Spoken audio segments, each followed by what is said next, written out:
ఇప్పుడు state wide గా 3 రాజధానులు కావాలని మన వైఎస్ఆర్ పార్టీ తరఫున ప్రతి కాన్ఫరెన్స్ లో ధర్నా కార్యక్రమం జరగడం, నిరసన కార్యక్రమం చేస్తున్నాము.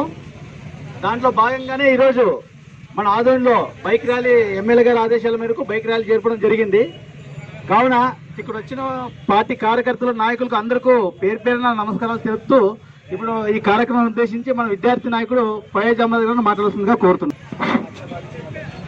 ఈరోజు వైఎస్ఆర్ కాంగ్రెస్ పార్టీ సాయి ప్రసాద్ రెడ్డి గారి ఆదేశాల మేరకు జగన్మోహన్ రెడ్డి గారు ప్రవేశపెట్టిన 3 రాజధానులకు మద్దతుగా ఆదోనిలో విద్యార్థులు మరియు యువత అదేవిధంగా పార్టీ నాయకులతో కలిసి బైక్ ర్యాలీ చేయడం జరిగింది.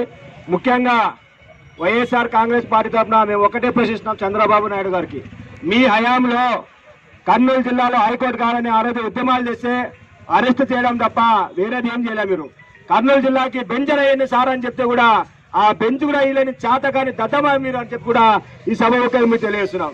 అదేవిధంగా వైఎస్ఆర్ కాంగ్రెస్ పార్టీ తరఫున 3 రాజధానులు ఏదైతే 3 రాజధానులకు మద్దతు ఇవ్వాలనే ఉద్దేశంతో ఈరోజు అందరూ కూడా రాష్ట్ర వ్యాప్తంగా ర్యాలీలు నిరసన తెలియజేయడం జరిగింది. ముఖ్యంగా 29 గ్రామాలకే చంద్రబాబు పరిమితమయ్యి కేవలం క్యాష్ బిల్లింగ్ గా అక్కడే అమరావతిలోనే కావాలా, మొత్తం అమరావతిలో కావాలని చెప్తున్నాడు. మేము ఒక్కటే అడుగుతున్నాం, ఈ రాష్ట్రంలో ఎంతమంది మీకు ఓటేయలేరు? టీడీపీ వాళ్ళకి కేవలం అమరావతి ఒకటే ఓటేసిందా? కర్నూలు జిల్లాలో ఎక్కడ ఓటేయలేరా? రాయలసీమలో ఎక్కడ ఓటేయలేరా అని కూడా నేను ఈ సభాముఖం నుంచి మిమ్మల్ని అడుగుతున్నా.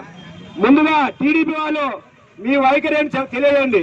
మీరు ఇక్కడ జిల్లాలో ఉండి ఈ జిల్లాలో ఓట్లు ఇప్పించుకొని ఈ జిల్లాలో తిరుగుతూ అక్కడ అమరావతికి మద్దతు చేయడం ఎంతవరకు సమాజం అని చెప్పి కూడా మీకు తెలియజేస్తున్నాం. మీరు ముందు రాయలసీమలో కర్నూలు జిల్లాలో హైకోర్టు ఏర్పాటు చేయడానికి మీరందరూ సహకరించాల్సిందిగా వైఎస్ఆర్ స్టూడెంట్ తరఫున వైఎస్ఆర్ కాంగ్రెస్ పార్టీ తరఫున మీకు తెలియజేస్తూ నాకు అవకాశం ఇచ్చినటువంటి పెద్దలందరూ కూడా పేరు ధన్యవాదాలు తెలియజేస్తున్నా.